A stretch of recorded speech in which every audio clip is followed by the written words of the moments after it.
வணக்கம். இன்றைக்கி நம்ம பார்க்க போகிற சமையல் என்னென்னு பார்த்தீங்கன்னா, ஒரு அருமையான ஸ்பெஷல் இட்லி உப்புமா எப்படி செய்யலாங்கிறத பார்க்கலாம். நல்ல டேஸ்ட்டாக இருக்கும். எப்பயும் போல் பண்ணாமல் நான் இன்றைக்கி தேங்காய் எண்ணெயில் பண்ணியிருக்கேன். நல்ல ஃப்ளேவராக சூப்பராக இருக்கும்.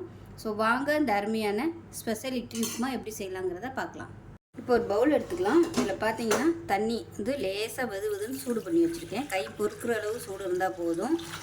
ரொம்ப சூடாக இருக்கணும்னு அவசியம் இல்லை. இப்போ இதில் ஒரு 9 இட்லி எடுத்திருக்கேன். இது காலையில் மீதமான இட்லி. இப்போ இதை நம்ம சுடுதண்ணியில் நனைச்சிட்டு புளிஞ்சு எடுத்துக்கலாம். அப்படியே நம்ம உதுத்தோம்னா ஒதுக்க வராது. அதனால் சுடுதண்ணியில் போட்டு நம்ம நல்லா முக்கி எடுத்துகிட்டு புளிஞ்சோம்னா நல்லா உதிரியாக வந்துடும். அந்த மேலே உள்ள அந்த ஹார்ட்னஸ்லாம் காஞ்சி போன மாதிரி இருந்துச்சுன்னா நல்லா சாஃப்டாகிடும். உங்களுக்கு லைட்டாக அப்படி முக்கி எடுத்துகிட்டு புளிஞ்சு விட்டுக்கலாம். உடனே எடுத்துருங்க. லேசாக புளிஞ்சு விட்டுட்டு எடுத்துடலாம்.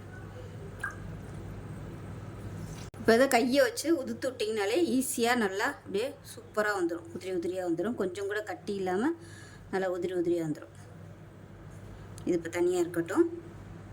இப்போ ஒரு பேன் எடுத்துக்கலாம். அதில் தேவையான அளவுக்கு எண்ணெய் சேர்த்துக்கலாம். நான் தேங்காய் எண்ணெய் சேர்த்துருக்கேன். தேங்காய் எண்ணெய் சேர்த்திங்கன்னா ஃப்ளேவர் சூப்பராக இருக்கும். இல்லைன்னா கடலை எண்ணெய் சேர்த்துக்கோங்க. இப்போ இதில் கொஞ்சம் நெய் சேர்த்துக்கலாம்.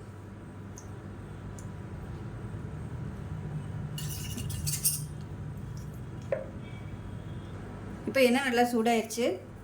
ஒரு டீஸ்பூன் போல் கடுகு சேர்த்துக்கலாம். கடுகு நிறையவே சேர்த்துக்கலாம். அப்போ தான் அது நல்லா டேஸ்ட்டாக இருக்கும். 1 டேபிள் ஸ்பூன் உளுந்து, 1 டேபிள் ஸ்பூன் கடலைப்பருப்பு, அதே மாதிரி 1 டேபிள் ஸ்பூன் வேர்க்கடலை. இது கூடவே காஞ்ச மிளகா ஒரு 4 எடுத்துருக்கேன். விதையெல்லாம் எடுத்துகிட்டு சேர்த்துக்கலாம். இப்போ இதில் கருவேப்பிலையில் சேர்த்துக்கலாம். அது கூடவே பச்சை மிளகா ஒரு 3 பச்சை மிளகா பொடியாக கட் பண்ணி வச்சுருக்கேன். அதையும் சேர்த்துக்கலாம். எண்ணெயிலே வதக்கிட்டோம்னா காரம் கம்மியாயிரும். நல்லா வாசனையாகவும் இருக்கும்.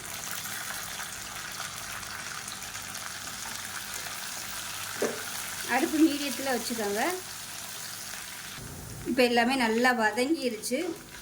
இப்போ இதில் நல்லா மீடியம் சைஸாக ஒரு பெரிய வெங்காயம் பொடியாக கட் பண்ணி வச்சுருக்கேன். அதை சேர்த்துக்கலாம். இதுக்கு பதிலாக சின்ன வெங்காயம் சேர்க்குறதுனாலும் சேர்த்துக்கோங்க. நல்ல ஃப்ளேவராக இருக்கும். இன்னும் நல்லா டேஸ்ட்டாக இருக்கும். வெங்காயம் வதங்குறதுக்கு உப்பு சேர்த்துக்கலாம். இந்த மசாலாவுக்கு மட்டும் உப்பு சேர்த்துக்கோங்க. ஏன்னா இட்லியில் உப்பு இருக்கும்.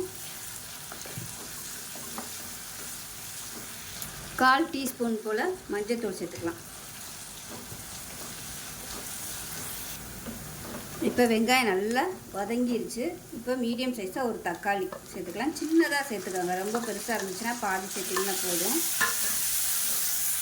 பாருங்கள், தக்காளி லேசாக வதங்கினா போதும். ரொம்ப குழையிற அளவுக்கு வதங்கணும்னு அவசியம் இல்லை. இப்போ நம்ம உதுத்து வச்சுட்டு அந்த இட்லியை சேர்த்துக்கலாம்.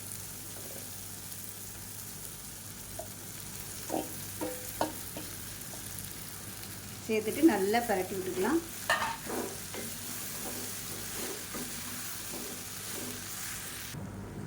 இப்போ எல்லாமே நல்லா பரட்டியாச்சு. 1 டீஸ்பூன் போல் இட்லி பொடி சேர்த்துக்கலாம்.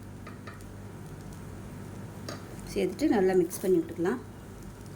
இட்லி பொடி இல்லாமையும் பண்ணலாம். சேர்த்திங்கன்னா டேஸ்ட் நல்லாயிருக்கும்.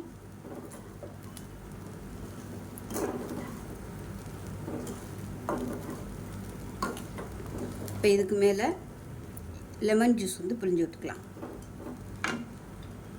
லைட்டாக பிழிஞ்சு விட்டுக்கோங்க.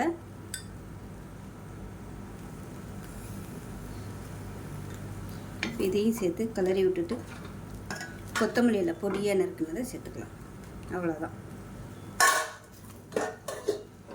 சூப்பரான ஸ்பெஷல் இட்லி உப்புமா ரெடி ஆயிடுச்சு. தக்காளி சேர்க்காமையும் பண்ணுவாங்க. தக்காளி சேர்த்திங்கன்னா நல்லாயிருக்கும். அந்த லைட்டாக அந்த புளிப்பு சுவையோட. அவ்வளோதான், அருமையான இட்லி உப்புமா ரெடி ஆயிடுச்சு. இதே மாதிரி செஞ்சு பாருங்கள். செஞ்சு பார்த்துட்டு எப்படி வந்துச்சுங்கிறத சொல்லுங்கள். வீடியோ பிடிச்சிச்சின்னா லைக் பண்ணுங்கள், கமெண்ட் பண்ணுங்கள், சேனலை சப்ஸ்கிரைப் பண்ணுங்கள், பக்கத்தில் உள்ள பெல் பட்டனையும் ப்ரெஸ் பண்ணுங்கள். நன்றி.